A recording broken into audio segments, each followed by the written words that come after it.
I cannot believe you are doing this, Natalie, Adrian Volkov said, his voice cold as winter ice, standing in the doorway of their penthouse bedroom with divorce papers in his hand.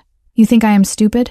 You think I would not find out? Natalie Volkov, 7 months pregnant and struggling to stand from the bed where she had been resting, looked at her husband with genuine confusion. Find out what? Adrian, I do not understand what you are talking about. Do not play innocent with me, Adrian snarled, throwing the papers onto the bed beside her. I know the baby is not mine. I know you have been lying to me for months. I know everything. What? Natalie whispered, her hands instinctively moving to protect her swollen belly. Adrian, the baby is yours. Of course the baby is yours. How could you even think otherwise? Because my doctor told me, Adrian said, his face twisting with rage and something that looked like pain. 2 months ago, I went for a routine physical. They ran tests, comprehensive tests. And do you know what they found, Natalie?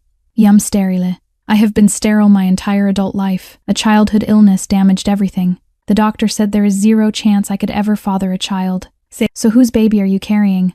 Natalie felt the world tilt beneath her feet. That is impossible, she said, her voice shaking. Adrian, there has to be a mistake. The tests must be wrong. I have never been with anyone else. I swear to you, I swear on my life, this baby is yours. Liar, Adrian spat. I have had 3 different doctors confirm it. 3 separate tests. The science does not lie, Natalie. But apparently you do.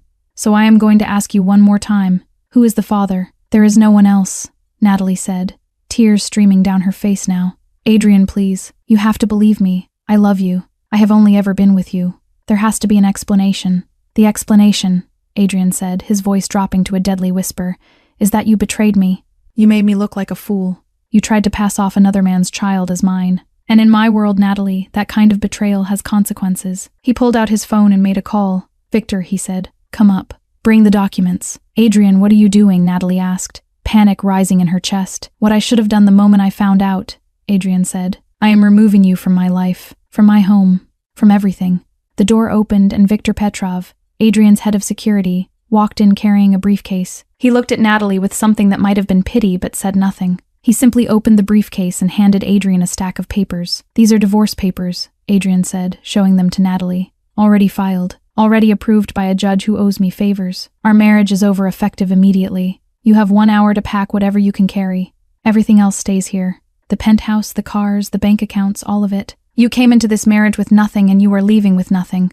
Adrian, please, Natalie begged, struggling to stand, her pregnant body making every movement difficult. You cannot do this. I am 7 months pregnant. Where am I supposed to go? That is not my problem, Adrian said. You should have thought about that before you cheated. Now pack your things and get out of my sight. If you are still here in an hour, Victor will remove you by force. He walked out, leaving Natalie alone with Victor, who at least had the decency to look uncomfortable. I am sorry, Mrs. Volkov, Victor said quietly. For what it is worth, I do not think you were lying. But the boss, he does not listen when he is this angry. Victor, please, Natalie said. Help me. You know me. You know I would never betray Adrian. There has to be a mistake. I believe you, Victor said. But I work for him, not you. I am sorry. He left, closing the door behind him, and Natalie collapsed onto the bed, sobbing, her hands on her belly, feeling her baby kick as if sensing her mother's distress. What you are about to hear is going to shock you. Stay with me because the final twist is something nobody could have predicted, not even Adrian Volkov himself. This is the story of Natalie Volkov, and it is the story of how a powerful man made the biggest mistake of his life, how a DNA test revealed a truth that destroyed everything, and how a pregnant woman thrown into the street became the one person her husband should have protected. This story will teach you a powerful lesson. Never make permanent decisions based on temporary information. Never assume you know the whole truth. And never, ever, throw away someone who loves you because you are too proud to admit you might be wrong. Where are you right now? Are you alone? What time is it where you are? Because you need to hear every word of this story. If you have ever been falsely accused, if anyone has ever refused to believe you no matter how hard you tried to prove your innocence, this story is for you. Stay with me because what happens next will change everything. Natalie Cross had grown up in a small town in upstate New York, the daughter of a high school teacher and a nurse. Good people who worked hard and taught their daughter the value of honesty and integrity. She was 24 when she met Adrian Volkov at a charity gala in Manhattan, where she was working as a coordinator for the nonprofit that organized the event. Adrian was 32, powerful, dangerous, the head of the Volkov organization, which everyone knew was connected to organized crime but no one could prove. He walked into the gala like he owned the building, which he probably did, and when his eyes landed on Natalie, everything changed. He pursued her relentlessly, Flowers delivered to her office every day. Invitations to expensive dinners she initially refused. Phone calls that started professional and became personal. Natalie resisted at first because she knew what he was. Knew getting involved with a man like Adrian Volkov was dangerous. But Adrian could be charming when he wanted to be, and beneath the cold exterior he showed the world, he let Natalie see someone else. Someone capable of softness. Someone who had been shaped by a brutal childhood and a violent world but still wanted something real. They were married 6 months later in a private ceremony at Adrian's estate in the Hamptons. Natalie's parents did not approve, could not understand why their daughter would marry a man with Adrian's reputation, but they loved her enough to support her choice even if they feared for her safety. The first 3 years of marriage were complicated but good. Adrian was not an easy man to love. He was controlling, demanding, used to getting his way in everything, but he was also protective, generous, and when they were alone, when the weight of his empire was not crushing him, he could be tender. Natalie learned to navigate his moods, to understand the difference between the man he had to be for his business and the man he was with her. She thought they were building something real, something that could last. When she got pregnant, Adrian was ecstatic. He had always wanted children, had talked about building a legacy beyond crime, about having a family that could redeem the Volkov name. He was attentive during her pregnancy, hiring the best doctors, making sure she had everything she needed, talking to her belly at night about what he would teach their child. Natalie had never been happier. She thought she had found her place, her purpose, her home. Then Adrian went for his physical, and everything shattered. Now Natalie stood in the penthouse that had been her home for 3 years, shoving clothes into a suitcase with shaking hands. 7 months pregnant and being thrown out like garbage. She had no money. Adrian had controlled all their finances. She had no car. Everything was in his name. She had no real friends in New York, had lost touch with most of her old life when she married Adrian. She had her parents, but they lived hours away and barely had room in their small house. She was alone, pregnant, and terrified. She called her mother from the bedroom, her voice breaking. "Mom, I need help." "What happened, sweetheart?" her mother asked, immediately alert. "Adrian kicked me out," Natalie said. "He thinks I cheated on him. He thinks the baby is not his." "Mom, I swear I did not, I would never, but he will not listen. He just wants me gone." "Oh, honey," her mother said. "Come home. Get on a train. Come home right now." "I do not have money for a train ticket," Natalie admitted. "He took everything. I have nothing." "I will send you money right now," her mother said. "Check your phone. I am transferring what I can.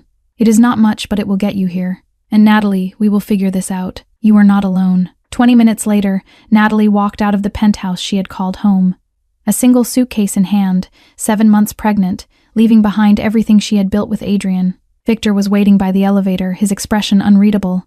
"Mrs. Volkov," he said quietly. "Take this." He handed her an envelope. "There is $5,000 in there. Cash. The boss does not know. Do not tell him." "Why are you helping me?" Natalie asked. "Because I have worked for Adrian Volkov for 10 years, Victor said. "And I have never seen him look at anyone the way he looks at you. He is making a mistake. Maybe this will help you survive it." "Thank you," Natalie whispered, taking the envelope. "And Mrs. Volkov," Victor added as she stepped into the elevator. "Get a DNA test as soon as the baby is born. Prove him wrong." The doors closed and Natalie descended from the penthouse, from her old life, into an uncertain future. The train ride to her parents' house was 3 hours of agony. Physical discomfort from the pregnancy, emotional devastation from losing her husband, terror about what came next. She stared out the window, watching the city disappear, replaced by suburbs and then countryside, and tried to understand how her life had fallen apart so completely. Her parents met her at the station, her mother immediately pulling her into a hug, despite Natalie's pregnant belly making it awkward. "We have got you," her mother whispered. "You are safe now." Her father, a quiet man who had never liked Adrian, said nothing, just took her suitcase and led them to his old car. At their small house, they set Natalie up in her childhood bedroom, the same room with faded wallpaper and a twin bed she had slept in until college. It felt surreal, like traveling back in time, like the last 4 years had been erased. That night, lying in her too small childhood bed, feeling her baby kick, Natalie made a decision. She would prove Adrian wrong. She would survive this. She would have her baby, get a DNA test, and shove the results in his face. And then she would never forgive him for what he had done, for not believing her, for throwing her away, for choosing his pride over their family. The next 2 months were the hardest of Natalie's life. Her parents did everything they could to support her, but they were not wealthy. Her father's teacher salary and her mother's nurse wages covered their own expenses, but not much else. Natalie applied for Medicaid for prenatal care. She went to a free clinic in town. She wore maternity clothes from Goodwill. She ate cheap food and tried not to think about the life of luxury she had left behind. She did not contact Adrian. Pride and pain kept her silent. If he wanted her gone, she would stay gone. If he wanted to believe she betrayed him, fine. She would prove him wrong eventually, but she would do it on her terms. At 39 weeks pregnant, Natalie went into labor. It was 2 a.m. on a Tuesday. Her water broke in her childhood bedroom, and her father drove her to the small hospital in town, while her mother called ahead to let them know they were coming. The labor was long and difficult, 16 hours of pain, of exhaustion, of fear. But finally, at 6:14 p.m. on that Tuesday evening, Natalie gave birth to a healthy baby girl. She named her Emma. Emma Rose Volkov, keeping Adrian's last name because regardless of what he thought, this was his daughter, and Natalie would not let his mistake erase that truth. Emma was perfect, 7 pounds 4 ounces, dark hair like Adrian's, blue eyes that would probably change but for now looked like Natalie's. She was healthy, beautiful, and when Natalie held her for the first time, she knew with absolute certainty that everything she had endured was worth it. The next day, a nurse came into Natalie's hospital room. "Mrs. Volkov," she said, "we need to do some standard tests on the baby. Blood work, screening for genetic conditions. Is that okay?" "Yes," Natalie said. "And actually, I need to request something specific. I need a paternity test, DNA testing. Can you do that here?" "We can collect the samples," the nurse said, "but we would need the father's DNA to compare." "I can get that," Natalie said. She had kept one of Adrian's hairbrushes, had taken it when she packed her things, insurance against this exact moment. "How long for results?" "Usually 2 to 3 weeks," the nurse said. "Is everything okay?" "No," Natalie said quietly, looking down at Emma sleeping in her arms. "But it will be." Natalie was discharged from the hospital 2 days later. Her parents helped her settle into a routine with Emma, her mother showing her how to breastfeed, how to change diapers, how to survive on no sleep. Life became a blur of feeding schedules and baby cries and exhaustion so profound Natalie sometimes could not remember if it was day or night. 3 weeks after Emma was born, an envelope arrived in the mail. Official, thick, from a medical laboratory. Natalie's hands shook as she opened it. Her mother stood beside her, one hand on her shoulder for support. Natalie read the results once, then again, then a third time to make sure she was not hallucinating. Then she started laughing, a slightly hysterical sound that made her mother worried. "What does it say?" her mother asked. "Adrian is Emma's father," Natalie said. 99.9% probability. The test confirms it. She is his biological daughter. "But how?" her mother asked. "He said he was sterile." "He was wrong," Natalie said, still laughing. "Or the doctors were wrong. Or something. But Emma is his. She is his, and he threw us away because he was too arrogant to consider he might have been given bad information." "What are you going to do?" her mother asked. Natalie looked down at Emma sleeping in her bassinet. This perfect, innocent child who had been rejected before she was even born. "I am going to make him see her," Natalie said. "I am going to make him look at what he threw away. And then I am going to make him regret it for the rest of his life." Getting to Adrian Volkov was not easy. Natalie called his penthouse. Her number was blocked. She called his office. His assistant was instructed not to put her through. She sent emails. They bounced back. She tried to physically go to his building in Manhattan, but security stopped her in the lobby. "Mr. Volkov does not want to see you," they said. "Please leave or we will call the police." Finally, Natalie called the one person she thought might help, Viktor Petrov. She still had his number from when he had worked as Adrian's head of security. It rang 4 times before he answered. "Mrs. Volkov," Viktor said, surprise in his voice. "I did not expect to hear from you."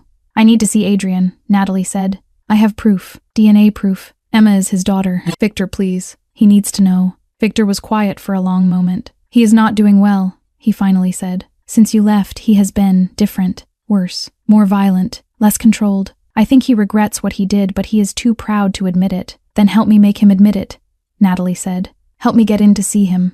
Please, Viktor. His daughter deserves to know her father, and he deserves to know the truth." "All right," Viktor said. "I will arrange something. But Mrs. Volkov, be careful. Adrian, when he is cornered, when he has made a mistake, he can be dangerous." "I am not afraid of him," Natalie said. "Not anymore." 3 days later, Natalie received a text from Viktor. "Tomorrow, 2 p.m. The penthouse. I will make sure he is there. You will have 15 minutes before he realizes I set this up and throws you out. Make them count." Natalie's heart pounded as she read the message. Tomorrow. After 3 months of silence, she would finally face Adrian. She would finally show him what he had thrown away. She spent the evening preparing, deciding what to wear, practicing what to say, trying to anticipate his reactions. Her mother offered to watch Emma. "Are you sure about this?" she asked. "Maybe it would be better to just send the DNA results. Let him come to you if he wants." "No," Natalie said. "He needs to see her. He needs to look at his daughter's face. Documents can be ignored. A baby cannot." The next day, Natalie dressed carefully in a simple black dress that finally fit her post-pregnancy body. She did Emma up in a beautiful white outfit her mother had bought, making her look like an angel. She took the train into Manhattan, her heart racing the entire way. Emma sleeping peacefully in her carrier. At 1:55 p.m., Natalie walked into the lobby of Adrian's building. The security guards recognized her immediately, their faces showing confusion. "Mrs. Volkov," one said, "you cannot be here. We have orders." "Viktor Petrov cleared me," Natalie said firmly. "Call him if you do not believe me." The guard made a call, spoke quietly, then nodded. "You can go up, but if Mr. Volkov asks, we tried to stop you." "Noted," Natalie said. The elevator ride to the penthouse felt eternal. Emma woke up, making small sounds, and Natalie soothed her automatically. "It is okay, baby girl," she whispered. "You are about to meet your daddy, even if he does not deserve you." The elevator doors opened directly into the penthouse. Natalie stepped into the space that had once been her home, noticing immediately how different it looked, colder, less lived in.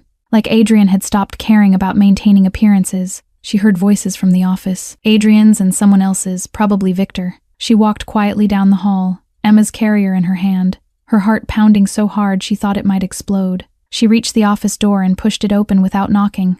Adrian was sitting behind his desk, looking at papers, Victor standing beside him pointing at something. They both looked up at the sound of the door. Adrian's face went through several expressions in rapid succession: shock, anger, and then when his eyes landed on the baby carrier Natalie was holding, something that might have been pain. "Hello, Adrian," Natalie said, her voice surprisingly steady. "I believe you and I need to talk." "How did you get in here?" Adrian demanded, standing up, his eyes moving from Natalie to Victor with accusation. "I let her in," Victor said simply. "Because you are being a fool and someone needs to make you face reality." "Get out," Adrian said to Natalie, though his eyes kept drifting to the baby carrier. "Get out now before I have you arrested for trespassing." "Not until you look at her," Natalie said. She set the carrier on Adrian's desk, right in front of him. "Look at your daughter, Adrian. Look at Emma." "That is not my daughter," Adrian said, but his voice lacked conviction.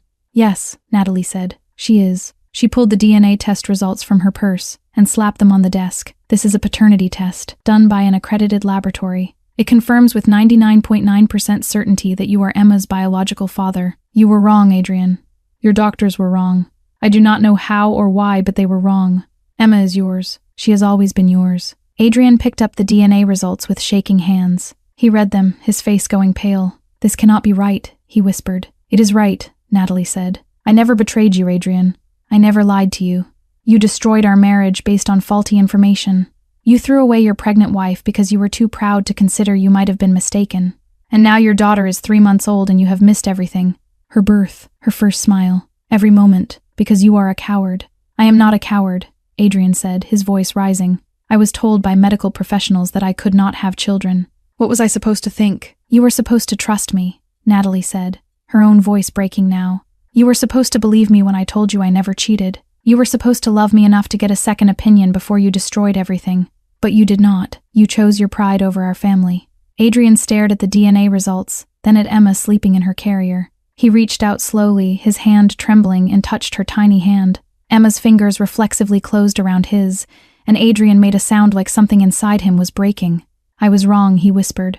"Oh God, Natalie, I was so wrong." "Yes," Natalie said coldly. "You were, and I will never forgive you for it." She picked up Emma's carrier. "I came here to show you what you threw away," she continued, "to prove that I was telling the truth. Mission accomplished. Now you can live with that knowledge. You can spend the rest of your life knowing you have a daughter out there who will grow up without you because you were too arrogant to believe her mother."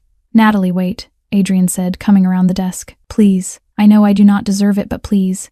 Let me try to fix this." "There is nothing to fix," Natalie said. "You made your choice. Now live with it." She walked toward the door. "I will do anything," Adrian called after her. "Anything. Please. Give me a chance to know my daughter. To be a father." Natalie stopped at the door and turned back. "You want a chance," she said. "Fine.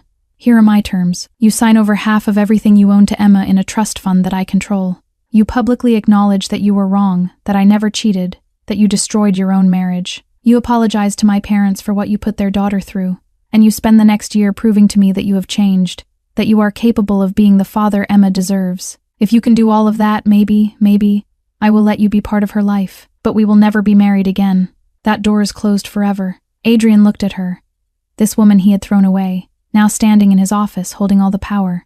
"Done," he said. "All of it. I will do whatever it takes." "We will see," Natalie said. She walked out, leaving Adrian standing in his office, staring at DNA results that proved he had made the biggest mistake of his life. Over the next year, Adrian Volkov did everything Natalie demanded. He set up a trust fund for Emma with $50 million, making Natalie the trustee. He held a press conference where he admitted publicly that he had wrongly accused his wife of infidelity, that she had been innocent, that he had destroyed his own family through arrogance. The story made headlines. The powerful mobster humbled, admitting his mistakes. His reputation took a hit, but he did not care. He apologized to Natalie's parents, showing up at their door with flowers and a heartfelt admission of guilt. He spent weekends driving upstate to see Emma, always supervised by Natalie, never pushing, just trying to build a relationship with the daughter he had rejected. He proved himself in other ways too. When Natalie mentioned wanting to go back to school, finish her degree she had put on hold when she married him, he paid for everything without being asked. When her parents' car broke down, a new one appeared in their driveway. When Emma needed anything, medicine, clothes, toys, it materialized. Adrian was trying to buy redemption, and while Natalie appreciated the practical help, she made it clear that trust could not be purchased. Slowly, painfully, Adrian began to understand what he had done. He had not just lost a wife. He had lost his chance at a family, at redemption, at becoming something more than a criminal. And while Natalie allowed him into Emma's life, she never allowed him back into hers. Their conversations were polite but distant. Their interactions centered entirely on Emma. The intimacy they once shared was gone, replaced by a careful formality that hurt Adrian more than any physical pain. On Emma's first birthday, Adrian showed up at Natalie's parents' house with an absurdly large pile of presents. He watched from the sidelines as Emma smashed her first birthday cake, took her first wobbly steps, laughed with joy. And when it was over, when the party ended, Adrian pulled Natalie aside. "I am sorry," he said. "I know I have said it 1,000 times, but I need to say it again.